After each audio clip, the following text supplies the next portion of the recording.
পুলিশদের ঘৃণা করবে সাধারণ মানুষ, বিবেক সম্পন্ন বুদ্ধিজীবীরাও। আপনারা সবাই ভুলে যাবেন AK-47 মতো মারাত্মক অস্ত্র পাওয়া গিয়েছিল আসামিদের কাছে। যদি জনগণের কাছে ধরা পড়ে ওই আসামিরা গণপিটুনিতে মারা যেত, আপনারাই বলতেন ভালো হয়েছে, পুলিশের কাছে গেলে ছাড়া পেয়ে যেত। একটা কথা মনে রাখবেন, পুলিশ কখনো আসামি ছাড়ে না। আসামি ছাড়ার অধিকার শুধুমাত্র বিচার বিভাগের। বলুন তো, AK-47 মতো রাইফেল কেন এদেশে আসবে, যা শুধু যুদ্ধক্ষেত্রে ব্যবহৃত হবে? কেন AK-47 বাংলাদেশে আসছে? কিসের আলামত?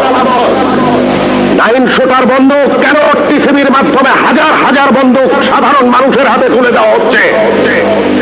কেন? কে জবাব দেবে? এই 9